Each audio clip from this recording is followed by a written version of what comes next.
നമസ്കാരം. തിരുവനന്തപുരത്ത് ഉച്ചഭക്ഷണത്തിനായി കുട്ടികൾ പാടുപെട്ടുണ്ടാക്കിയ കോളിഫ്ലവർ ആരോ കൊണ്ടുപോയി. കള്ളനെ കണ്ടെത്താനുള്ള നെട്ടോട്ടത്തിലാണ് വിദ്യാഭ്യാസ വകുപ്പും പോലീസും. ഇതിനിടയിലാണ് കുട്ടികളുടെ ഉച്ചഭക്ഷണത്തിൽ അധ്യാപിക കൈയിട്ട് വാരിയെന്ന അന്വേഷണ റിപ്പോർട്ടും എത്തുന്നത്. തിരുവല്ലയിലെ തിരുമൂലവിലാസം UP സ്കൂളിലെ തട്ടിപ്പ് ഞെട്ടിക്കുന്നതാണ്. ഈ സ്കൂളിലെ 6ാം ക്ലാസ് വിദ്യാർത്ഥിയാണ് തട്ടിപ്പ് പുറംലോകത്ത് പരാതിയായി എത്തിച്ചത്. ഇത്തരം അന്വേഷണ റിപ്പോർട്ടുകളിലെ നടപടികൾ സ്ഥലമാറ്റത്തിൽ ഒതുങ്ങുകയാണ്. സ്കൂൾ ഉച്ചഭക്ഷണ പദ്ധതിയിൽ തട്ടിപ്പ് നടത്തുന്നതായി പ്രഥമ അധ്യാപികയ്ക്കെതിരെ അന്വേഷണ റിപ്പോർട്ട് വന്നു. മുഖ്യമന്ത്രിയുടെ പരാതി പരിഹാര സെല്ലായ CM പോർട്ടലിൽ നൽകിയ പരാതിയുടെ അടിസ്ഥാനത്തിലായിരുന്നു അന്വേഷണം നടന്നത്. സ്കൂളിൽ നടത്തിയ പരിശോധനയിൽ മോശമായ രീതിയിലാണ് കുട്ടികൾക്ക് ഭക്ഷണം നൽകിയിരുന്നതായി കണ്ടെത്താൻ സാധിച്ചത്.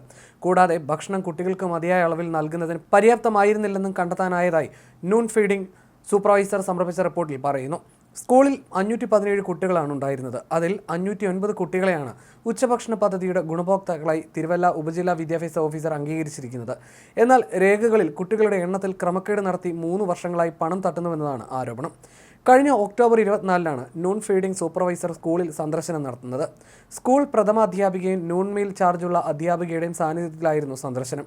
12:30-ന് ഉച്ചഭക്ഷണ വിതരണം ആരംഭിച്ചു. അന്നേ ദിവസത്തെ മെനു ചോറ്, കൂട്ടുകറി, തോരൻ എന്നിവയാണ് ബോർഡിൽ പ്രദർശിപ്പിച്ചിരുന്നത്. എന്നാൽ കുട്ടികൾക്ക് ചോറ്, കടലക്കറി, ബീട്രൂട്ട്, തോരൻ എന്നിവയാണ് നൽകിയതെന്ന് റിപ്പോർട്ടിൽ പറയുന്നു.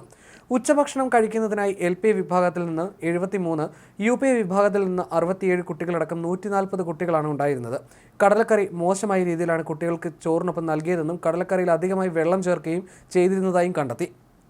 കൂടാതെ ബീട്രൂട്ട് തോരൻ കുട്ടികൾക്ക് മതിയായ അളവിൽ നൽകുന്നതിന് പര്യാപ്തമായിരുന്നില്ലെന്നും റിപ്പോർട്ടിൽ പറയുന്നു.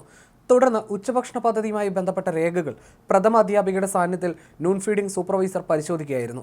ഉച്ചഭക്ഷണ പദ്ധതിയുമായി ബന്ധപ്പെട്ട് ലഭ്യമാകുന്ന തുകയുടെ വരവ് ചെലവ് കണക്കുകൾ കൃത്യമായി ഉച്ചഭക്ഷണ കമ്മിറ്റിയിൽ അവതരിപ്പിച്ച് മിനിറ്റ്സ് ബുക്കിൽ രേഖപ്പെടുത്തുന്നതിന് പ്രഥമ അധ്യാപികയ്ക്ക് ഉദ്യോഗസ്ഥർ നിർദ്ദേശം നൽകി. പരാതിയുടെ അടിസ്ഥാനത്തിൽ സ്കൂളിൽ 2024 ഒക്ടോബർ മാസം 10, 16 എന്നീ ദിവസങ്ങളിൽ നൂൺ മീൽ ഓഫീസർ നടത്തിയ പരിശോധനയിൽ 291 കുട്ടികൾക്ക് ഉച്ചഭക്ഷണ വിതരണം നടത്തിയിട്ടുള്ളതായി ബോധ്യപ്പെട്ടിട്ടുണ്ടെന്ന് റിപ്പോർട്ടിൽ പറയുന്നു. കുട്ടികൾക്ക് അർഹമായ മുട്ട വിതരണം നടത്തുന്നില്ലെന്നും പരാതിയിൽ പറയുന്നുണ്ട്. തുടർന്ന് പരിശോധിക്കുന്നതിനായി കഴിഞ്ഞ ഒക്ടോബർ മാസം 30-ന് നൂൺ ഫീഡിംഗ് സൂപ്പർവൈസർ വീണ്ടും സ്കൂൾ സന്ദർശിച്ചിരുന്നു. ഈ ദിവസത്തെ മെനു ചോറ്, മുട്ട, കൂട്ടുകറി, മോരുകറി എന്നിവയാണ്. സന്ദർശന ദിവസം school PTA president, MPTA president സാന്നിധ്യത്തിലായിരുന്നു സന്ദർശനം.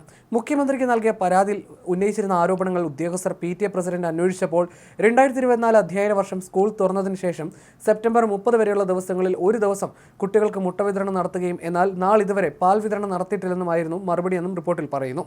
സംഭവത്തിൽ MPTA പ്രസിഡന്റ് രേഖാമൂലം കത്ത് സമർപ്പിച്ചിട്ടുണ്ട്.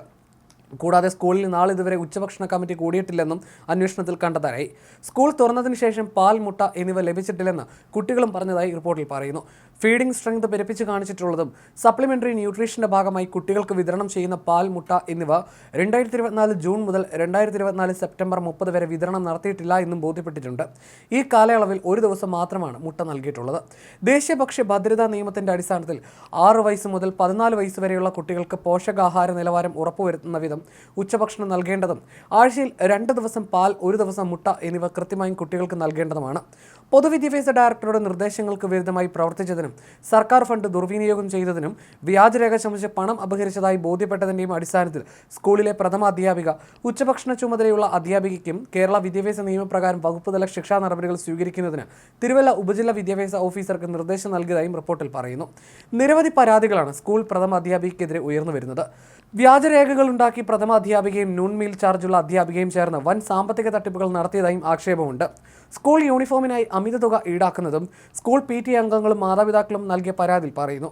സ്കൂളിൽ നിന്ന് TC വാങ്ങിപ്പോകുന്ന കുട്ടികളിൽ നിന്ന് ഗുരുദക്ഷിണ എന്ന പേരിൽ വലിയ തുകകൾ കൈപ്പറ്റുന്നതായും ആക്ഷേപമുണ്ട്. 2022 മുതൽ ഇവർ തട്ടിപ്പ് നടത്തുന്നതായിട്ടാണ് ആരോപണം. വ്യാജരേഖകൾ ഉണ്ടാക്കി സർക്കാർ ഫണ്ടിൽ നിന്ന് തട്ടിപ്പ് നടത്തിയവർക്കെതിരെ മാതൃകാപരമായി കിട്ടാവുന്ന ശിക്ഷ നൽകണമെന്നുമാണ് പരാതിക്കാർ ആവശ്യപ്പെടുന്നത്.